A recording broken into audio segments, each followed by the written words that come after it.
Hey you guys, welcome back to Crime Immemorial. In early 1998, a young girl in California would be brutally butchered in her bed, and for a time it was believed that a member of her own household was responsible for the murder. Later evidence would cast doubt on this theory, but the case still remains a frustrating mystery. This is the horrific murder of Stephanie Crowe.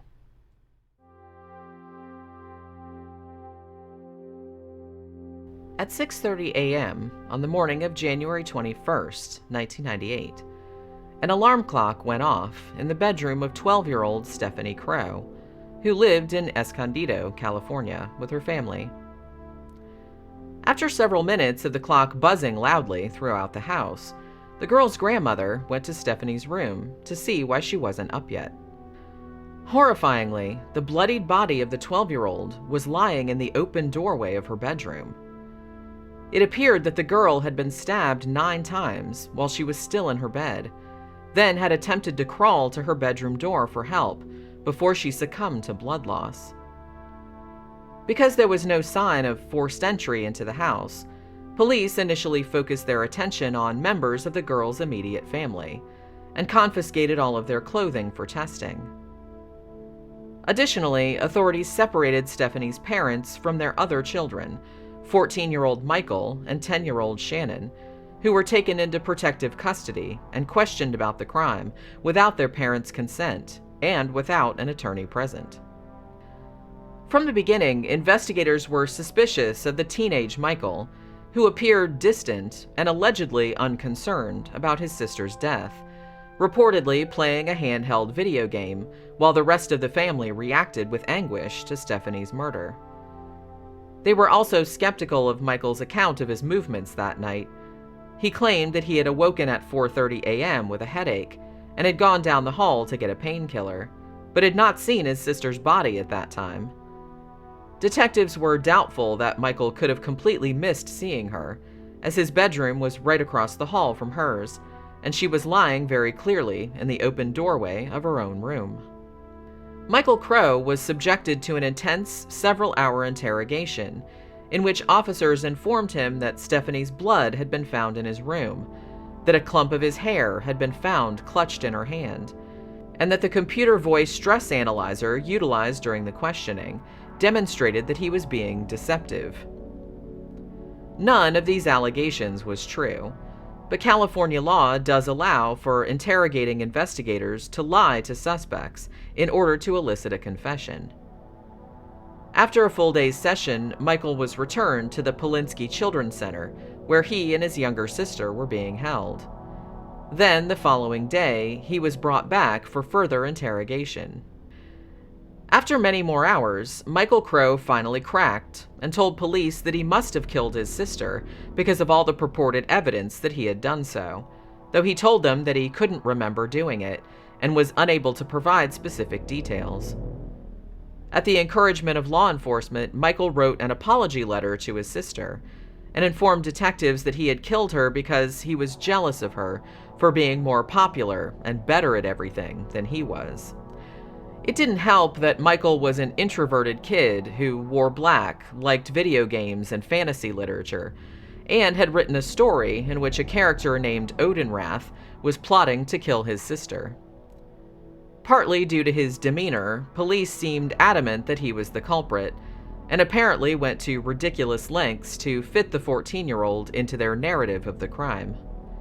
The murder weapon was still an issue, however, as it had never been found. As it happened, though, the mother of a 15-year-old friend of Michael's, named Erin Hauser, phoned police about a week after the slaying and claimed that a knife had been stolen from her son's collection. Investigators undertook an all-out hunt for it, finally discovering it hidden under the bed of another one of Michael's friends, 15-year-old Joshua Treadway. Joshua admitted that he had always liked the knife and had stolen it last time he was visiting Erin. And on the strength of this confession, officers arrested Joshua on petty theft charges, and then relentlessly grilled him for 11 hours about the murder of Stephanie Crowe. Joshua initially insisted that he had only stolen the knife, but as the questioning went on, and his officers reportedly denied the teenager sleep and food over yet another marathon session the following day. He eventually buckled, claiming first that Aaron had actually given him the knife to hide because it had been used in the murder, then finally caving in completely and giving police the story they seemed to want, that all three boys had planned and ruthlessly carried out the slaying of Stephanie Crowe. All three boys were subsequently arrested and charged with murder. Right from the beginning, though, the prosecution's case encountered problems. The judge presiding over the proceedings ruled all of Joshua's confession, save for the last 2 hours, inadmissible on the grounds that it had been coerced. Since the final 2 hours were where the boy had given the detailed plan behind the murder, though, Joshua was set to stand trial first, though his confession could only be used against him and not against the other two boys. Michael Crowe's confession was also ruled inadmissible for the same reason. He and Aaron were to be tried together after Joshua's day in court. As jury selection began in Joshua's trial, however, there was a momentous break that completely cut the legs out from beneath the authorities' favored scenario. It turned out that on the same morning that Stephanie's body was discovered, another woman living on the same street had called 911 to report that a man who seemed threatening was following her back to her residence. When police arrived, they found that the man was Richard Tuite, a transient with mental health issues and a criminal record. Tuite was taken back to the station and questioned, and his clothing was also confiscated, but he was eventually released. However, it turned out that Richard Tuite had provably been in the Crowe's neighborhood on the night of Stephanie's murder, and that morning's 911 call had not been the first one. The night before, as a matter of fact, 2 other residents of the same street had phoned to report the drifter, who was walking around the neighborhood, behaving erratically, knocking on doors, peering in windows, and asking for a girl named Tracy. Tracy, incidentally, was Tracy Nelson, a former friend of Tuite's when they were both teenagers.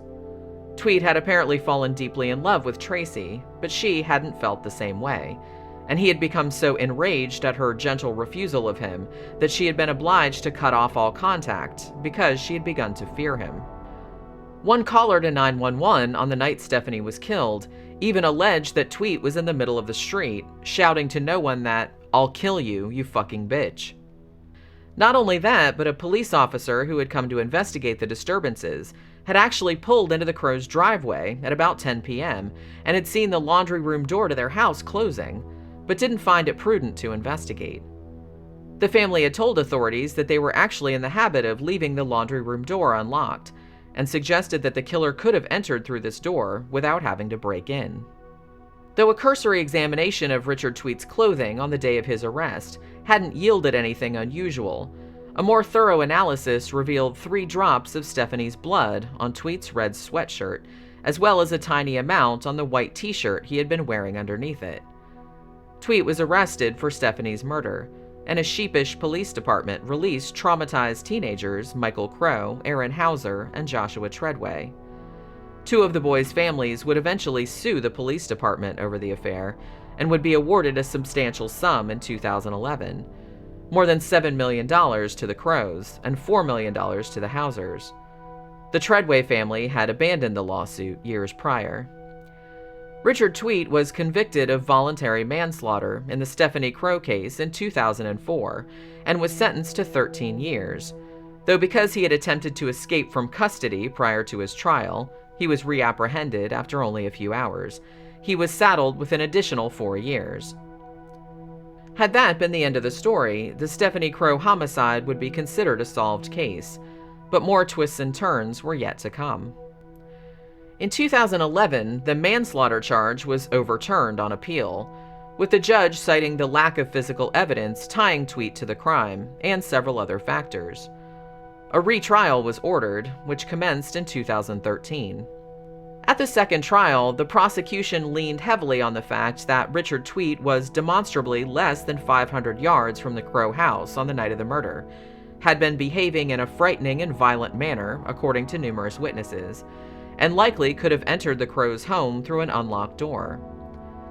They also pointed out that Stephanie's blood had been found on his clothes, and further that he was found to have an unusual brand of cough drop in his pocket that was of the same brand as the ones that had been sitting on the Crowe's kitchen counter, suggesting that he had indeed been in their home that night. The defense responded with the fact that none of Tuite's fingerprints or hair had been found in the Crowe home, that he would never have been able to find Stephanie's bedroom in the dark in an unfamiliar house, and that the family's dog had apparently not barked to alert the Crowes to an intruder. They also claimed that the blood evidence could have been later cross-contamination from another piece of evidence being placed in the same locker, as it was allegedly not noticed when Tuite's clothing was first confiscated. Further, they attempted to demonstrate that Stephanie must have been killed by at least 2 attackers, using the pattern of the stab wounds to posit that at least one person must have been holding the girl down while another person stabbed her. Whether any of this was true or not, evidently enough reasonable doubt was engendered by the defense's arguments that Tuite was found not guilty at this second trial and summarily released. The Crowe family was furious, but the jury had spoken. The question remains then whether the case is truly unsolved, or whether the killer of Stephanie Crowe simply got away with murder. Thank you as always for watching. Please like and share if you enjoy this content, and subscribe to the channel if you haven't already. I post 2 new videos a week. Also, don't forget to check out crimeimmemorial.com, where I post written content about unsolved murders every single day. I'll see you guys again on the next one.